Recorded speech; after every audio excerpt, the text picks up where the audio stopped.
Hi friends. Last వీడియోలో probability distribution unit 2 ఇక్కడ వరకు చూసాం కదా ప్రాబ్లం. నేను ఇక్కడ వరకు స్టాప్ చేశాను. సో దీని కంటిన్యూషన్ వచ్చేసి ఇది అన్నట్టు ఒకసారి చూసుకోండి.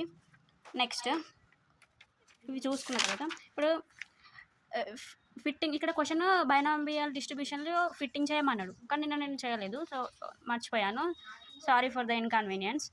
సో ఇప్పుడు చూడండి, ఈ ఫార్ములాలో మనం సబ్స్టిట్యూట్ చేసాం కదా అప్పుడు. నెక్స్ట్ ఇది ఎఫ్ఆర్ అంటే ఈ బైనామియల్ డిస్ట్రిబ్యూషన్లో ఫిట్ చేయడం అన్నట్టు. దాని ఫార్ములా వచ్చేసి n into P of R is equals to 200 into P of R. ఇక్కడ FR into is equals to n into P of R అనేది ఫార్ములా బైనామియల్ డిస్ట్రిబ్యూషన్ చేయడానికి. సో ఇక్కడ n అంటే మనకి 200 కదా, ఇక్కడ వచ్చింది కదా మనకి n 200. సో ఇది ఫార్ములా చూసుకోండి ఒకసారి. ఇక్కడ 0 1 2 3 4 నిన్న ఇక్కడ 0 వరకు చేశాను కదా. సో ఇక్కడ 1 2 3 4 కూడా చేశాను. ఒకసారి చూడండి, నేను పీడిఎఫ్ కూడా పెడతాను.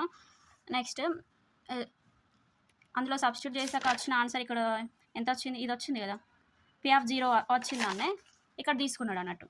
సో ఇది ఈ ఫార్ములాకి ఏమో సేమ్ ఇందులో సబ్స్టిట్యూట్ చేస్తే అయిపోతుంది, వస్తుంది. సో ఇవన్నీ ఒకసారి చూసుకోండి, మీకు అర్థమవుతుంది.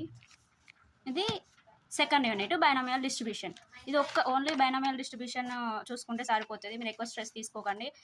ఏం లేదు, ఒక ఫార్ములా గుర్తుపెట్టుకోండి. కొంచెం ఫస్ట్ ప్రాబ్లం చేసే ముందు కొంచెం డెఫినేషన్ రాసి ఆ ఫార్ములాని ఎక్స్ప్లెయిన్ చేయండి, అంటే ఆ ఫార్ములాలో ఈ పర్టికులర్ థింగ్ ఏంటిది అనేది. నెక్స్ట్ క్వశ్చన్లు ఇచ్చింది కొంచెం రాయండి. నెక్స్ట్ కొన్ని స్టెప్స్ వేసి ఎలానో అలా సాల్వ్ చేసేసి రండి. ఏం కాదు, అటెంప్ట్ చేస్తే మార్క్స్ పడతాయి, మీరు అది టెన్షన్ అవ్వకండి. నెక్స్ట్ ఫోర్త్ యూనిట్లో అనోవా చూద్దాం. Problems 1 way ANOVA. ఈ ప్రాబ్లం ఒకసారి చూసుకోండి. ABCD అనేది ఇచ్చిండు ఒక స్కూల్ డిపార్ట్మెంట్ నుండి. Binomial distribution and number of trials and P probability of success.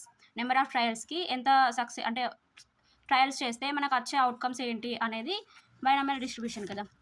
ఇక్కడ 1 వే అనోవా టెస్ట్ చేయడానికి step 1, assume the distribution is binomial with the parameters n and p. Step 2, the mean of the binomial distribution is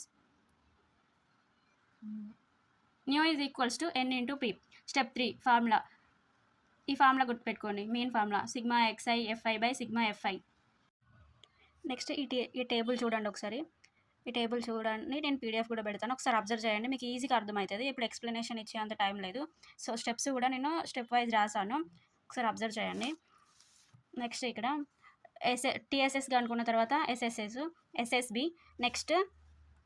next వచ్చేసి some of squares with in samples. So ఒకసారి process అంతా చూడండి, నేను క్లియర్గా రాసాను notes. Next ఇది final అన్నట్టు, అనోవాలో ఇది ఫైనల్ అవుట్పుట్ అన్నట్టు చూసుకోండి మీరు. సో ఇది ఫోర్త్ యూనిట్. నెక్స్ట్ ఫిఫ్త్ యూనిట్లో Karl Pearson's coefficient of correlation.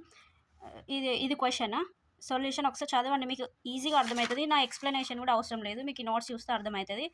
So ఈ టేబుల్ చూసుకోండి, ఇవి ఎట్లా వచ్చినాయంటే XY అతను ఇచ్చారు, మనం U అనేది క్యాలిక్యులేట్ చేయాలి. U అంటే x - 6 అన్నట్టు. x - 6 అనేది ఇప్పుడు అజ్యూమ్ చేసుకోవాలన్నట్టు. మనం ఇక్కడ రాసాను నేను అజ్యూమ్డ్ వాల్యూస్ అన్నట్టు, అజ్యూమ్ చేసుకొని చేయాలన్నట్టు. సో ఇవి చూడండి ఒకసారి. U² అంటే ఇది ఇక్కడ వచ్చిన అవుట్పుట్నే ఇక్కడ స్క్వేర్ చేస్తున్నాడు. V² అంటే ఇది ఇంటూ ఇదైతే UV అవుతుంది. సో ఒకసారి చూసుకోండి, ఈ ఫార్ములా అనేది మెయిన్ ఇంపార్టెంట్. ఈ ఫార్ములా గుర్తుపెట్టుకోండి.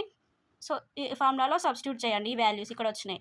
సో అది Karl Pearson's coefficient of correlation. అందరూ ఇట్లా బాగా స్ట్రెస్ ఫీల్ అవుతున్నారు స్టాటిస్టిక్స్ సబ్జెక్ట్, కానీ సింపుల్, మీరు కాన్సెప్ట్ అర్థం చేసుకొని చదువుకుంటే.